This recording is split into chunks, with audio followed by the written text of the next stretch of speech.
Hello everyone, welcome back to my new video. आज के इस वीडियो में हम लोग बिहार इंजीनियरिंग यूनिवर्सिटी का जो डीबीएमएस का जो ऑब्जेक्टिव क्वेश्चन है उसका हम लोग सॉल्यूशन देखने वाले हैं। चलिए देखते हैं। यहाँ पे देखिए क्या है। देखिए बिहार इंजीनियरिंग यूनिवर्सिटी यानी कि मेरा क्या है, बीयू एक यूनिवर्सिटी है बिहार का। उसका हम लोग डेटाबेस डेटाबेस मैनेजमेंट सिस्टम का जो मेरा ऑब्जेक्टिव क्वेश्चन है 2022, जो कि मेरा फिफ्थ सेमेस्टर में आता है, उसका हम लोग क्या करने वाले हैं, सॉल्यूशन देखने वाले हैं इस लेक्चर के दौरान। तो चलिए यहाँ पे देखिए हम लोग क्या किए हैं, स्लाइड को पहले ऐड कर दिए हैं। यहाँ पे देखिए ये मेरा जो है बीयू का जो साइट से हम लोग डाउनलोड किए हैं, तो यहाँ पे उसका हम लोग स्लाइड दे दिए हैं, ऑब्जेक्टिव का भी और सब्जेक्टिव का भी। लेकिन मेनली हम इस वीडियो में हम लोग देखेंगे 2022 का ऑब्जेक्टिव क्वेश्चन और 2023 का ऑब्जेक्टिव क्वेश्चन। लेकिन हम लोग क्या किया है, सब्जेक्टिव क्वेश्चन को भी इसमें ऐड कर दिए हैं। अगर आप लोगों से सॉल्यूशन हो पाता है तो आप लोग करिए, अन्यथा इसको आप लोग छोड़ सकते हैं, क्योंकि हम मेरे पास उतना टाइम नहीं है ताकि हम लोग करवा सकते हैं। यहाँ पे देखिए क्या करते हैं, लेट्स स्टार्ट ऑब्जेक्टिव क्वेश्चन। देखिए लेट्स स्टार्ट ऑब्जेक्टिव क्वेश्चन 2022, इसका हम लोग क्या करने वाले हैं, सॉल्यूशन देखने वाले हैं। तो चलिए हम लोग स्टार्ट करते हैं। यहाँ पे देखिए सबसे पहले फर्स्ट नंबर क्वेश्चन क्या है मेरा, four D M L commands are. देखिए यहाँ पे क्या है, डी एम एल कमांड्स क्या करता है, इंसर्ट, मॉडिफाई और डिलीट और सेलेक्ट। यहाँ पे इसका राइट ऑप्शन तो हो जाएगा मेरा डी, हो जाएगा मेरा राइट ऑप्शन। यहाँ पे देखिए डी एम एल कमांड्स मेरा कहता क्या है, यहाँ पे देखिए क्या कहता है, are D M L commands are use to manage data with in schema object. या primary D M L commands are, देखिए insert, update, delete and select. यहाँ पे देखिए ऐसे मान लीजिए, यहाँ पे एग्जांपल देते हैं आप लोगों को। यहाँ पे मान लीजिए एक टेबल है, ये टेबल हो गया। यहाँ पे देखिए ये क्या हो गया मेरा, एट्रीब्यूट ए बी सी और डी। अब यहाँ पे देखिए कुछ रो है मेरा। अब इसका मतलब समझाते हैं, इंसर्ट का क्या मतलब है, डिलीट का क्या मतलब है, अपडेट का क्या मतलब है, सेलेक्ट का क्या मतलब है। यहाँ पे देखिए इंसर्ट का क्या मतलब है, इंसर्ट मतलब क्या हो गया, insert is use to add a new column of a data into a table. यानी कि यहाँ पे देखिए एक टेबल यहाँ पे गिवन है, और यहाँ पे हम लोग क्या करेंगे, जैसे मान लीजिए एक और, देखिए पहले पहले से इतना रो था, 1 2 3 और 4, और इस टेबल में अगर हम एक और रो को ऐड कर देते हैं तो उसको हम लोग क्या बोलते हैं कि इस डेटा में हम लोग क्या किए, एक रो को और ऐड किए हैं, उसको क्या हम बोलते हैं, इंसर्ट। अब यहाँ पे देखिए क्या अपडेट का क्या है, अपडेट का क्या सीन है, देखिए update is use to modify existing data in the table. यानी कि मान लीजिए इस रो में मान लीजिए कुछ डेटा पहले से मेरा इंसर्ट था, अब उस डेटा को हम नाम जो है मॉडिफाई कर देंगे। यानी यहाँ पे ए था, वहां पे क्या कर देंगे, बी कर देंगे, तो उसको हम लोग क्या बोलते हैं, मॉडिफाई। यानी कि किसी टेबल में पहले से जो मेरा डेटा मेरा इसमें इंसर्ट है, यानी कि पहले से जो डेटा अवेलेबल है, उसका हम लोग क्या करते हैं, उसको हम अपडेट कर देते हैं, मॉडिफाई कर देते हैं, उसको हम लोग क्या बोलते हैं, अपडेट। अब यहाँ पे देखिए डिलीट क्या बोलता है, delete is use to remove row from a table. यानी कि देखिए ये जो मेरा टेबल पहले से गिवन है, और मान लीजिए इस फर्स्ट रो को, लास्ट रो को हम लोग क्या करते हैं, इस टेबल से डिलीट कर देते हैं, इसी को हम लोग क्या बोलते हैं, डिलीट ऑपरेशन, डीएमएल कमांड्स का डिलीट ऑपरेशन। अब यहाँ पे देखिए सेलेक्ट क्या बोलता है, select is use to retrieve data from one और मोर टेबल। यानी कि देखिए एक से अगर ज्यादा टेबल भी होगा तो उसका डेटा को हम लोग सेलेक्ट करते हैं। यानी कि मान लीजिए इसका हम रो वन का जो एट्रीब्यूट वन है इसको सेलेक्ट कर दिए, और मान लीजिए टेबल टेबल टू का जो मेरा, इस बी का जो मेरा एट्रीब्यूट का जितना भी मेरा रो है, जितना भी इसका डेटा है उसको हम सेलेक्ट करते हैं, उसी को क्या बोलते हैं हम लोग, select operation for DML commands का। अब चलिए सेकंड क्वेश्चन देखते हैं, सेकंड क्वेश्चन क्या है। यहाँ पर सेकंड क्वेश्चन क्या है, व्यू इज यहाँ पर आप लोग व्यू का मतलब समझ लीजिए, जो कि मेरा वर्चुअल टेबल से रिलेट करता है। इसका राइट ऑप्शन क्या हो जाएगा, मेरा option number B, view is a view table, virtual table. अब यहाँ पे देखिए थर्ड नंबर क्वेश्चन क्या है, तो the different level of the data abstract are. यहाँ पे देखिए जैसे मान लीजिए यहाँ पे यूजर, मान लीजिए पर्सन वन है, यहाँ पे पर्सन टू है, यहाँ पे क्या है, पर्सन थ्री है। अब यहाँ पे देखिए एक होता है मेरा लॉजिकल लेवल, यानी कि लॉजिकल लेवल, और एक होता है मेरा व्यू लेवल, और यहाँ पे होता है मेरा डेटाबेस। यहाँ पे देखिए ये हो गया मेरा फिजिकल लेयर, फिजिकल लेवल। देखिए कोई भी मेरा पर्सन है जो मेरा इस डेटा को मेरा एक्सेस करना चाहता है तो सबसे पहले क्या करेगा, लॉजिकल स्टेट को कुछ मेरा मतलब कमांड लिखेगा, वो मेरा व्यू को, और देखिए यहाँ पे जो है अगर इस डेटा टेबल में अगर कुछ मेरा अपडेट होगा तो ये मेरा वर्चुअल लेवल को पता नहीं चलेगा, और यहाँ पे कुछ मेरा अपडेट होगा तो लॉजिकल लेवल को पता नहीं चलेगा, वहाँ पे नहीं रहेगा। तो यहाँ पे क्या हो जाएगा, different level from the data abstractor, यानी कि इसका डेटा है इसके लिए क्या है, एब्स्ट्रैक्ट है, और इसका डेटा जो है इसके लिए क्या है, एब्स्ट्रैक्ट है, और इसका डेटा क्या है इसके लिए मेरा क्या है, एब्स्ट्रैक्ट है। इसका कितना लेवल हो गया, कितना लेवल हो गया, एक दो तीन, तीन लेवल हो गया, फिजिकल लेवल और लॉजिकल लेवल और व्यू लेवल। इसका राइट ऑप्शन क्या हो जाएगा, ऑल ऑफ दीज। तो चलिए इसका ऑप्शन हो गया ऑल ऑफ दीज। अब यहाँ पे देखिए D number option, D number question क्या है, which of the following is true. तो यहाँ पे बोल रहा है कि ट्रू क्या है, तो पहला देखिए क्या है, ए सुपर की इज ऑलवेज अ कैंडिडेट की। तो ये क्या आ गया मेरा रॉन्ग ऑप्शन हो गया, क्योंकि यहाँ पे देखिए मान लीजिए हम क्या, ए बी क्या आ गया मेरा, ए बी इज सुपर की। तो ये क्या बोला है कि ए बी, जब ए बी हम सुपर की निकाले तो क्या मेरा ए बी जो है मेरा हमेशा के लिए सुपर की रहेगा या नहीं रहेगा। चलिए इसी को हम एक्सप्लेन करते हैं। मान लीजिए ए बी हम लोग क्या निकाल दिए, सुपर की। तो अब देखते हैं कि ये कैंडिडेट की होता है या नहीं। तो हम लोग सबसे पहले क्या है, इसका प्रॉपर सबसेट लेंगे, ए का क्लोजर निकाल के देखेंगे और क्या करेंगे, बी का क्लोजर निकालेंगे देखेंगे। अगर मान लीजिए ए के क्लोजर से अगर सारा एट्रीब्यूट आ जाते तो क्या बोल देंगे, ए इज अ सुपर की। और मान लीजिए बी से आ जाते हैं तो हम क्या बोल देंगे, बी इज सुपर की। यानी कि मान लीजिए ए बी यहाँ पे जो सुपर की था वो मेरा हमेशा कैंडिडेट की नहीं हो पाया, क्योंकि मान लीजिए ए बी जो है उसका प्रॉपर सबसेट लिया, अगर उसका प्रॉपर सबसेट से अगर सारा एट्रीब्यूट मेरा डिराइव हो गया तो उसको हम बोल देते हैं कैंडिडेट की। सॉरी यहाँ पे सुपर की नहीं होगा, यहाँ पे कैंडिडेट की होगा। यानी कि ए बी हमको पहले क्या निकाले थे, ए बी से मेरा पूरा एट्रीब्यूट फाइंड हो जा रहा था, उसको हम लोग क्या बोलते हैं, सुपर की। तो यहाँ पे क्या बोल रहा है कि सुपर की जो है ऑलवेज मेरा कैंडिडेट की हो पाएगा, तो वहां पे हम लोग क्या बोलेंगे, नहीं हो पाएगा। क्यों, क्योंकि मान लीजिए ए बी जो मेरा सुपर क्या उसका प्रॉपर सबसेट लेंगे, और प्रॉपर सबसेट जो मेरा पूरा एट्रीब्यूट फाइंड हो जाता है तो उसको क्या बोल देंगे, सुपर कैंडिडेट की बोल देंगे उसको।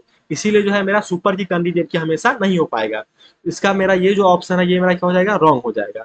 अब यहाँ पर देखिए क्या है, every 3NF relation schema is also BCNF। ये भी क्या है मेरा रॉन्ग ऑप्शन, क्योंकि मान लीजिए कोई रिलेशन मेरा 3NF में है, यानी कि 3NF में है, तो जरूरी नहीं है कि मेरा BCNF में होगा ही होगा। और कोई भी रिलेशन मेरा BCNF में है तो वो मेरा 3NF में होगा ही होगा, ये मेरा कंफर्म है। लेकिन कोई रिलेशन अगर 3NF में है तो वो मेरा BCNF में हो भी सकता है और नहीं भी हो सकता है। होगा कब, जब ये 3NF में है और जितना भी मेरा x एट्रीब्यूट है, मान लीजिए x से y हम डिटरमाइन करते हैं, और ये x एट्रीब्यूट जो है तो x इज क्या हो जाएगा मेरा, सुपर की होगा, तभी होगा मेरा वो BCNF में। लेकिन ऐसा नहीं होता है, क्योंकि मान लीजिए अगर मान लीजिए x तो मेरा सुपर की नहीं है, और मान लीजिए y मेरा प्राइमरी की हो गया तो वो क्या हो जाता है, मतलब 3NF हो जाता है। लेकिन BCNF के लिए क्या चाहिए, y पे मेरा डिपेंड नहीं रहता है, x पे डिपेंडेंट रहता है। इसीलिए क्या बोलते हैं हम लोग, 3NF जो है मेरा हमेशा BCNF नहीं हो सकता है। मे भी कभी कभी मेरा वो BCNF में हो सकता है। और लेकिन यहाँ पे कोई भी रिलेशन मेरा अगर BCNF है तो कंफर्म है कि वो मेरा 3NF में होगा ही होगा। अब यहाँ पे देखते हैं थर्ड नंबर क्या है, generalisation is bottom of approach. यानी कि ये मेरा सही है, जनरलाइजेशन जो है मेरा बॉटम अप्रोच पे मेरा काम कर रहा है। क्या हो गया, generalisation is a bottom approach. इसका राइट ऑप्शन क्या हो जाएगा, थर्ड नंबर हो जाएगा। अब यहाँ पे देखते हैं हम लोग ई नंबर क्वेश्चन। ई नंबर क्या है, यहाँ पे देखिए, what is the purpose of object, मतलब प्रोजेक्ट ऑपरेशन। यानी कि देखिए प्रोजेक्ट ऑपरेशन क्या करते हैं, यानी प्रोजेक्ट मतलब क्या बोलते हैं, पाई। यानी कि मान लीजिए किसी स्टूडेंट टेबल से प्रोजेक्ट ऑपरेशन लगाते हैं तो उसका हम लोग क्या करते हैं, मान लीजिए नेम किए तो क्या करते हैं, मान लीजिए कोई एक टेबल है, मान लीजिए ये टेबल है, तो प्रोजेक्ट क्या करता है ना, मान लीजिए ये A B C ये कॉलम हो गया, तो प्रोजेक्ट क्या करता है कि जो एट्रीब्यूट है उसको क्या करता है, मेरा सेलेक्ट कर देता है। तो प्रोजेक्ट क्या करता है, मेरा कॉलम को सेलेक्ट करता है, रो को सेलेक्ट नहीं करता है। मान लीजिए स्टूडेंट टेबल पे पाई लगा के हम नेम लिए, तो जो नेम वाला जो मेरा जितना भी मेरा एट्रीब्यूट होगा उसका जितना भी कॉलम होगा सब आ जाएगा, लेकिन कॉलम रो नहीं आता है, रो पूरा नहीं आता, पूरा कॉलम आता है। क्या करेंगे यहाँ पे, इट सेलेक्ट सर्टन कॉलम, यानी कि कुछ मेरा कॉलम को प्रोजेक्ट क्या करता है उसको सेलेक्ट करता है। इसका राइट ऑप्शन क्या हो जाएगा, इट सेलेक्ट सर्टेन कॉलम। अब चलते हैं नेक्स्ट नंबर क्वेश्चन एफ में क्या बोलता है कि the weak entity set does not have sufficient attribute to form. यानी कि देखिए वीक एंटिटी सेट जो है मेरा प्राइमरी की पे जो है मेरा सफिशिएंट एट्रीब्यूट को फॉर्म नहीं कर पाता है। इसलिए इसका राइट ऑप्शन क्या हो जाएगा मेरा, क्योंकि यहाँ पे देखिए बीसीआर प्राइमरी क्या है, ये तो पहले बात तो मेरा क्या होना चाहिए, यूनिक होना चाहिए, और क्या होना चाहिए, नॉट नल होना चाहिए। इसीलिए क्या है मेरा ये सफिशियंट एट्रीब्यूट ये पे काम नहीं करेगा। अब यहाँ पे देखिए डी नंबर ऑप्शन में क्या है, यहाँ पे देखिए which normal form is consider adequate for the normal relation database level. इसका क्या हो जाता है मेरा थर्ड नॉर्मल, क्योंकि थर्ड नॉर्मल फॉर्म जो है मेरा कंसीडर करता है एडुकेट नॉर्मल फॉर्म के लिए, तो इसीलिए इसका क्या ऑप्शन हो जाएगा 3 and F। अब चलते हैं हम लोग एच नंबर ऑप्शन पे, यानी एच नंबर ऑप्शन क्या बोलता है कि देखिए विच of the following is not a super की, एक रिलेशन दिया गया और प्राइमरी की दिया गया। यहाँ पे देखिए रिलेशन में क्या है मेरा वी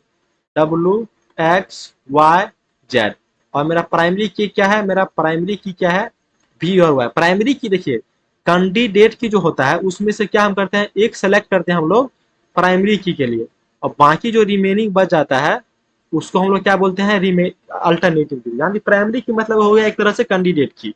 अब यहाँ पे देखिए प्राइमरी की मान लीजिए वी वाई है, मान लीजिए इससे क्या होगा ना कि जितना भी एट्रीब्यूट है रिलेशन आर में ये मेरा सारा डिटरमाइंड हो जाएगा। तो मान लीजिए अगर इसमें हम कुछ ऐड भी कर देते हैं तब उससे भी मेरा फाइंड हो जाएगा। अब यहाँ पे देखिए वी वाई से जब फाइंड हो ही रहा है और इसमें अगर कुछ और मेरा एट्रीब्यूट को ऐड करते हैं तो उसको हम लोग क्या बोल देते हैं सुपर की। लेकिन यहाँ पे क्या पूछा है नॉट और सुपर की, यानी कि यहाँ पे देखिए जिस जिस ऑप्शन में मेरा वी वाई होगा वो क्या होगा मेरा सुपर की होगा, क्योंकि वी वाई से क्या होगा मेरा ये सारा एट्रीब्यूट क्या हो जाता है फाइंड हो जाता है, क्योंकि मेरा प्राइमरी की है। प्राइमरी की मतलब हो गया एक तरह से कैंडिडेट, क्योंकि कैंडिडेट की को ही कैंडिडेट की में से एक को हम क्या फाइंड करते हैं प्राइमरी की के लिए। देखिए जहां जहां जिस जिस ऑप्शन में मेरा वी वाई रहेगा उसको हम लोग क्या बोल देंगे कि सुपर की है, जिसमें नहीं रहेगा वो नॉट सुपर की। लेकिन पूछा भी क्या है नॉट सुपर की। यहाँ पे देखिए वी और वाई है तो ये क्या हो जाएगा सुपर की, क्योंकि एक्स और जेड लग जाने से वो क्या हो जाता है सुपर की, और सुपर की का मिनिमल हम लोग फाइंड करते हैं तो वो क्या हो जाए कैंडिडेट की। इसीलिए क्या हो जाए ये ऑप्शन है क्योंकि नॉट और सुपर की पूछा है। अब यहाँ पे देखिए वी वाई तो इसमें नहीं है तो ये क्या हो जाएगा मेरा राइट ऑप्शन। यहाँ पे देखिए वी और वाई है ये सुपर की होगा, और वी और वाई है ये भी क्या होगा सुपर की होगा। लेकिन इसका नॉट और सुपर की पूछा है तो इसका क्या हो जाएगा राइट ऑप्शन बी हो जाएगा, वी डब्ल्यू एक्स और जेड। अब यहाँ पे देखिए हम लोग चलते हैं next number question. Next number question क्या है मेरा, अब देखिए एक रिलेशन दिया है जिसमें एट्रीब्यूट का क्या क्या नाम है A B C D E with the following F D, यानी कि एफ डी भी गिवन है।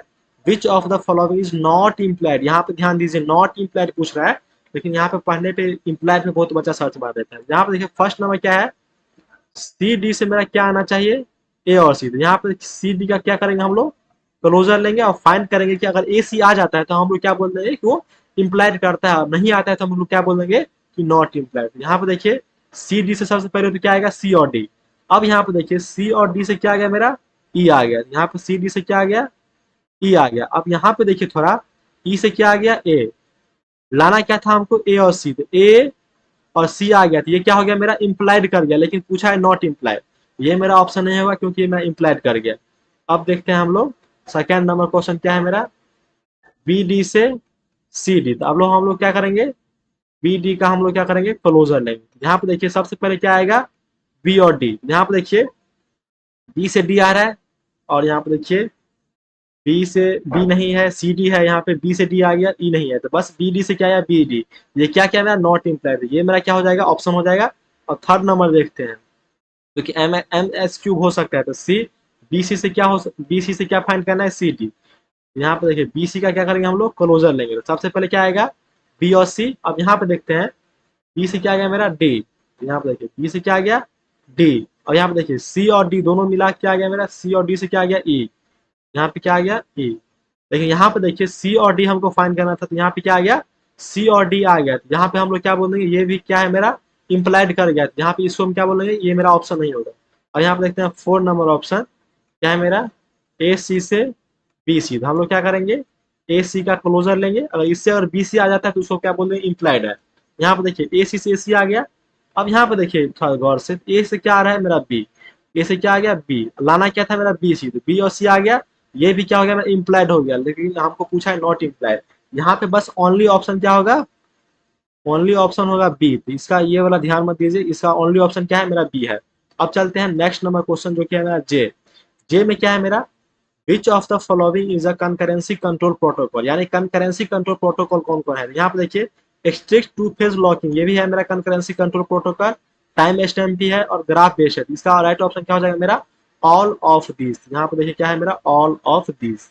अब चलते हैं नेक्स्ट नंबर क्वेश्चन, यानी कि नेक्स्ट ईयर में जो पूछा गया है बिहार इंजीनियरिंग यूनिवर्सिटी में डेटाबेस का भी 2023 का जो ऑब्जेक्टिव क्वेश्चन है उसका हम लोग सॉल्यूशन देखने वाला है, क्योंकि 2022 का जितना भी ऑब्जेक्टिव क्वेश्चन था, 10 ऑब्जेक्टिव क्वेश्चन था, उसका हम लोग सॉल्यूशन देख लें उसका कि ऑप्शन राइट ऑप्शन क्या होगा। अब देखते हैं हम लोग 2023 का कि उसका राइट ऑप्शन क्या है। इसका भी हम लोग क्या किया है, उसका भी हम लोग क्वेश्चन का हम लोग स्लाइड ऐड कर दिए हैं। जिसको मर्जी है कि वो सब्जेक्टिव क्वेश्चन सॉल्व करे वो अपना कर लीजिएगा। हम बस इस सीरीज में ऑब्जेक्टिव क्वेश्चन पर डिस्कशन करते हैं। तो ऑब्जेक्टिव क्वेश्चन हम लोग 2022 का मतलब 2023 का हम लोग उसका सॉल्यूशन देखने वाले हैं। यहाँ पर देखिए सबसे पहला क्वेश्चन क्या है, यहाँ पर देखिए चूज द करेक्ट ऑप्शन, यानी कि 7 को चूज करना रहता है 10 में, लेकिन हम लोग को 10 का 10 सोल्यूशन देखने वाले हैं। तो पहला क्या है मेरा? विच of the following is not not a की प्रॉपर्टीज ऑफ डेटाबेस। यानी कि देखिए पहला क्या है? रिडंडेंसी। रिडंडेंसी क्या होता है कि अननेसेसरी रिपीट और रिपीट करता है डेटा, उसको बोलते हैं रिडंडेंसी। लेकिन यहाँ पे पूछा है की प्रॉपर्टीज। कंसिस्टेंटी हो गया, कंसिस्टेंसी हो गया कि, सिक्योरिटी हो गया कि, और क्या हो गया मेरा? इंटीग्रिटी मेरा क्या हो गया? की हो गया, की प्रॉपर्टी ऑफ डेटाबेस। लेकिन पूछा है नॉट की, तो इसका क्या हो जाएगा? रिडंडेंसी। तो इसका राइट ऑप्शन क्या हो गया? रिडंडेंसी। यहाँ पे देखिए क्या है? Here are the key property of database especially in the context of the relationship database management system. देखिए जितना भी मेरा 8 का 8 जितना भी मेरा की था उसको लिख दिए। देखिए एसिड प्रॉपर्टी मेरा क्या है? की है। डेटा इंटीग्रिटी क्या है? की है। डेटाबेस का मेरा की है। रिलेशनशिप मेरा की है। डेटा इंडिपेंडेंस की है। कंकरेंसी कंट्रोल की है। सिक्योरिटी मेरा की है। परसिस्टेंस मेरा की है। स्केबिलिटी एंड परफॉर्मेंस क्या है मेरा?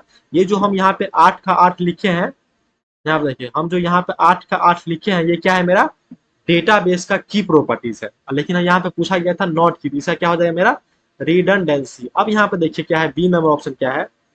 विच SQL command is use to retrieve data from the database. यानी कि कौन सा मेरा कमांड जो है किसी डेटाबेस यानी कि किसी डेटा टेबल के डेटाबेस से हम लोग क्या करते हैं? रिट्रीव करेंगे। तो उस किसके थ्रू करेंगे? सेलेक्ट के थ्रू करेंगे। मान लीजिए क्या करेंगे? किसी स्टूडेंट टेबल से कुछ मान लीजिए सेलेक्ट करेंगे, ये सिग्मा ग्रेटर देन 5 या कुछ रहना चाहिए, तो उसको हम लोग क्या बोलते हैं? मतलब इसी डेटा से हम लोग रिट्रीव जो करते हैं उस कमांड को क्या बोलते हैं? सेलेक्ट। तो हम इसका राइट ऑप्शन क्या आ जाएगा? थर्ड।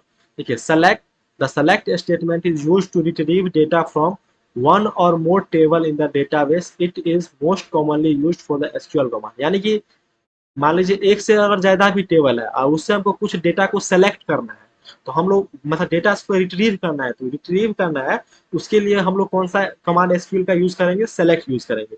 अब यहाँ पे देखिए सी नंबर क्या है? What is the view in a database.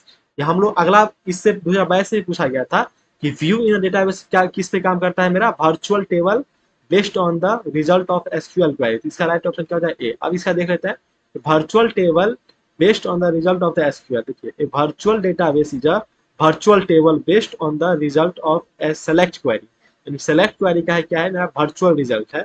it does not store data physically, यानी कि जो है फिजिकली डेटा को स्टोर नहीं कर पाता है, but display data store in one और मोर रिलेशन टेबल। यानी कि डेटाबेस को ये रिप्लेस करेगा, लेकिन यहाँ इसका फिजिकल कोई डेटा एग्जिस्ट नहीं करता है। और यहाँ पे देखिए डी नंबर क्या ऑप्शन है? देखिए which SQL command is use to retrieve data from the multiple table. यानी कि मल्टी जैसे मान लीजिए टेबल 1 है और यहाँ पे देखिए टेबल 2 है, तो यहाँ पे देखिए मल्टीपल टेबल से जो हम डेटा को रिट्रीव करते हैं तो वहां पे हम लोग किस चीज का यूज करते हैं? ज्वाइन का यूज करते हैं, जो कि मेरा सेलेक्ट के साथ यूज करते हैं। क्योंकि सेलेक्ट क्या करेगा? उस उस मान लीजिए उस एक टेबल में उस एक एट्रीब्यूट को क्या करेगा या उस एक रो को क्या करेगा? वो सेलेक्ट करेगा। और ज्वाइन क्या करेगा? जैसे दो टेबल है तो दोनों को ज्वाइन कर देगा। इसका राइट ऑप्शन क्या हो जाएगा? ए। Select with join. देखिए there select statement combined with a join cause it is use retrieve data from the multiple table. यानी मल्टीपल टेबल से जो हम लोग रिट्रीव करते हैं डेटा को, वो हम लोग क्या करते हैं? ज्वाइन कमांड का यूज करके हम लोग करते हैं। अब यहाँ पे देखते हैं ई नंबर ऑप्शन क्या है? व्हाट इज द फॉरेन की इन अ रिलेशनल डेटाबेस। यानी कि फॉरेन की का कॉन्सेप्ट क्या है? यहाँ पे देखिए यहाँ इसका ऑप्शन क्या होगा? ए, मतलब बी होगा ऑप्शन, क्योंकि a key that reference the primary key of the another table. पढ़ लेते हैं, a key that reference the primary key of another table.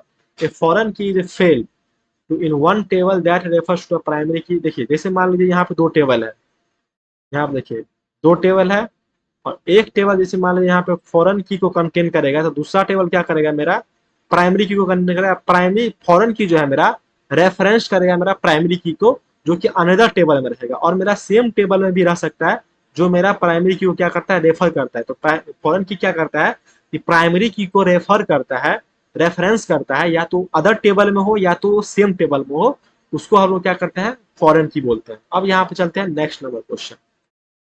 Next क्या है मेरा एफ, यहाँ पे क्या है F, which of the following SQL statement is used to add a new column to existing table. यहाँ पे देखिए इसका राइट ऑप्शन हो जाएगा अल्टर टेबल, क्योंकि अल्टर टेबल से जो है कॉलम का जितना भी ऑपरेशन है उसको हम लोग परफॉर्म कर पाते हैं। यहाँ पे देखिए इसका राइट ऑप्शन क्या हो जाएगा alter table with add clause. यहाँ पे देखिए the alter table statement SQL used to modify structure existing table without losing data, यानी कि विदाउट डेटा को ये लॉस करते हुए मॉडिफाई कर देता है टेबल में। यहाँ पे देखिए common use for alter table, यानी कि अल्टर टेबल का कॉमन यूज क्या है देखिए एड अ न्यू कॉलम। हमको क्या पूछा गया था एड अ न्यू कॉलम, तो एड अ न्यू कॉलम के लिए कौन सा हम एसक्यूएल स्टेटमेंट यूज करते हैं अल्टर टेबल। यहाँ पे देखिए अगर मल्टीपल कॉलम को भी अगर ऐड करना होता है तो हम लोग क्या यूज करते हैं अल्टर टेबल। और अगर कॉलम में अगर मान लीजिए मॉडिफाई करना है एग्जिस्टिंग कोई भी मेरा डेटा है उसको मॉडिफाई करना है कॉलम में, तो वहां पे भी हम लोग क्या यूज करते हैं अल्टर टेबल। यहाँ पे देखिए रीनेम करने के लिए कॉलम में भी हम लोग यूज करते हैं अल्टर टेबल का, ड्रॉप के लिए भी, रीनेम के लिए भी, और एड अ कंस्टेंट, यानी कि कॉलम में जो भी मेरा ऑपरेशन होता है उसको हम लोग क्या कर सकते हैं अल्टर टेबल से, हम लोग अल्टर टेबल के एसक्यूएल स्टेटमेंट से हम लोग उसका हम लोग कर सकते हैं सॉल्यूशन। अब यहाँ पर जी का क्या है what is the purpose of indexing in database. यहाँ पे क्या हो जाएगा देखिए इसका राइट ऑप्शन हो जाएगा थर्ड, क्योंकि इम्प्रूव क्वेरी परफॉर्मेंस। यहाँ पे देखिए इम्प्रूव क्वेरी, देखिए indexing is used to database speed up the retrieve the data. It works like index a book, helping the database find row faster without scanning the database। यानी कि देखिए indexing क्या करता है मेरा परफॉर्मेंस को क्या करता है इम्प्रूव कैसे कर देता है। जैसे मान लीजिए एक बुक है, अब मान लीजिए उसमें मान लीजिए एक डिक्शनरी है, उसमें मान लीजिए अगर मान लीजिए मेरा सीक्वेंस में अगर डेटा नहीं रहता, अगर मान लीजिए अगर डेटाबेस में अगर इंडेक्सिंग नहीं रहता, तो हम लोग क्या करते हैं ना कि मैनुअल तरीका से हम लोग उसको फाइंड करते हैं, तो किसी वर्ड को हम लोग को फाइंड करने में मेनी टाइम्स मतलब बहुत दिन लग सकता था। तो उसको क्या करते हैं इंडेक्सिंग हम लोग को क्या क्या उसको हम लोग क्या करते हैं आसान करें। जैसे मान लीजिए अगर एम से कुछ मेरा आ रहा है फाइंड करने के लिए, सबसे पहले क्या करेंगे जो मेरा एम से स्टार्ट हो रहा है उस इंडेक्स पे हम लोग जाएंगे, और उस इंडेक्स पे जो भी मेरा नेम फाइंड करना होगा उस नेम को हम लोग क्या करेंगे फाइंड करेंगे। तो वो क्या होगा इंडेक्सिंग मेरा हेल्प कर दिया कि, इसीलिए देखिए main purpose of the indexing क्या है देखिए इम्प्रूव क्वेरी परफॉर्मेंस, यानी कि इम्प्रूव कर दिया query performance. Enable fast search, यानी किसी भी नाम को सर्च करना होगा इंडेक्सिंग के थ्रू हम लोग बहुत आसानी से हम लोग उस वर्ड को हम लोग फाइंड कर सकते हैं। Support efficient sorting and filtering, यानी कि अगर इंडेक्सिंग रहेगा तो उसको हम लोग क्या किसी वर्ड को हम बहुत जल्दी से फिल्टरिंग कर लेंगे या हम लोग सॉर्टिंग कर लेंगे कि वो मेरा जो वर्ड है उस इंडेक्स से मेरा रहना चाहिए। तो क्या हो जाएगा उस इंडेक्स की वजह से हम लोग क्या करते हैं उसको हम लोग फाइंड जल्दी कर पाते हैं। अब यह क्या है इनफोर्स यूनिकनेस, यानी कि जब मेरा इंडेक्सिंग करेगा तो यूनिक ही रहेगा, क्योंकि मान लीजिए इंडेक्स मान लीजिए 121 दिया है, दूसरा इंडेक्स पे 121 एक ही बुक में नहीं हो सकते। यहाँ पे क्या हो गया इनफोर्स यूनिकनेस होना चाहिए, यानी कि इंडेक्सिंग मेरा क्या होना चाहिए यूनिकनेस होना चाहिए। और यहाँ पे एच नंबर देखते हैं which normalization forming based on the transitive dependence. यहाँ पे देखिए 3NF नॉर्मल डिपेंडेंसी जो है मेरा ट्रांजेटिव डिपेंडेंस होल्ड नहीं कर पाता, क्योंकि यहाँ पे देखिए क्या है transitive dependency third number form में कब होगा जब एक टेबल क्या होगा सेकेंड नंबर फॉर्म में रहेगा और there is no transitive dependency. Transitive dependency क्या होता है जैसे मान लीजिए ए से बी मेरा डिटरमाइन हो रहा है और बी से सी डिटरमाइन हो रहा है, तो क्या होगा ए से सी को हम लोग क्या बोलते हैं ट्रांजेटिव डिपेंडेंट, और यहाँ पे क्या होगा बी से मेरा ए डिटरमाइन नहीं होना चाहिए तो हम लोग क्या बोल देते हैं ए और सी को ट्रांजेटिव डिपेंडेंट। लेकिन हम लोग को क्या करना है 3NF नॉर्मल फॉर्म में कि ट्रांजेटिव डिपेंडेंस नहीं होना चाहिए, that is non prime attribute is directly depend on the primary की, यानी कि नॉन प्राइम यानी कि जो मेरा कैंडिडेट की में नहीं रहता है एट्रीब्यूट उसको कहाँ पे हम रखते हैं नॉन प्राइम एट्रीब्यूट में रखते हैं। तो वो क्या होगा non prime attribute directly dependent होगा मेरा प्राइमरी की से, उसको हम लोग क्या बोल देते हैं थर्ड नॉर्मल फॉर्म में है, इसीलिए वो ट्रांजेटिव डिपेंडेंसी क्या है मेरा थर्ड नॉर्मल फॉर्म में ये काम करता है। क्यों थर्ड ट्रांजेटिव डिपेंडेंसी नहीं होना चाहिए तभी मेरा वो थर्ड नॉर्मल फॉर्म में होगा। और आई नॉर्मल देखते हैं कि विच एसक्यूएल कमांड रिमूव और delete relation from the database. इसको हम लोग क्या करते हैं, ड्रॉप से हम लोग क्या कर सकते हैं, किसी भी डेटाबेस के रिलेशन में अगर किसी डेटा को रिमूव करना है, हम लोग क्या किस स्टेटमेंट का यूज, किस कमांड का यूज करते हैं, ड्रॉप स्टेटमेंट का यूज करते हैं। तो यहाँ पे क्या होगा, drop table. The drop table command in SQL use to permanent remove a table, यानी कि किसी टेबल से किसी भी रो या किसी भी डेटा को हमको परमानेंट डिलीट करना है, वहां पर हम लोग किस चीज का यूज करेंगे, ड्रॉप टेबल का यूज करेंगे, यानी कि ड्रॉप कमांड का यूज करेंगे। एसक्यूएल कमांड है ड्रॉप, उसका हम लोग यूज करेंगे। अगर किसी भी डेटा को, किसी भी टेबल के डेटा को अगर परमानेंटली डिलीट करना पड़ेगा, तो उसको हम लोग क्या करेंगे, ड्रॉप कमांड के थ्रू हम लोग क्या कर सकते हैं, उसको हम लोग डिलीट कर सकते हैं। अब यहाँ पर देखिए लास्ट नंबर क्या है, in E R diagram what does a double diamond represent, यानी कि कौन सा ऐसा रिलेशनशिप है जो डबल डायमंड के थ्रू हम लोग क्या कर सकते हैं, उसको हम क्या है, वीक रिलेशनशिप। इसका राइट ऑप्शन क्या हो जाएगा, सी। यहाँ पे देखिए डबल डायमंड के थ्रू हम लोग क्या कर सकते हैं, हम लोग वीक एंटिटी के को हम लोग डबल डायमंड के थ्रू उसको रिप्रेजेंट करते हैं। अब यहाँ पे देखिए इसका क्या हो जाएगा, राइट ऑप्शन बी हो जाएगा। और यहाँ पे देखिए इसमें इस सीरीज का हम लोग का 2000 2022 का ऑब्जेक्टिव और 2023 का ऑब्जेक्टिव जो कि मेरा डीबीएमएस का था, वो मेरा क्या हो गया, कंप्लीट हो गया। तो चलिए देखिए यहाँ पे देखिए हम लोग जो स्टार्ट किए थे 2022 और 2023 का, इस वीडियो में हम लोग इस 2022 और 2023 का डेटाबेस मैनेजमेंट सिस्टम का, जो कि मेरा बिहार इंजीनियरिंग यूनिवर्सिटी में पूछा गया था, उसका ऑब्जेक्टिव का हम लोग क्या किया है, सॉल्यूशन बहुत ही ब्रीफली से देखे हैं। चलिए इस वीडियो में इतना ही, मिलते हैं नेक्स्ट वीडियो में। Thank you.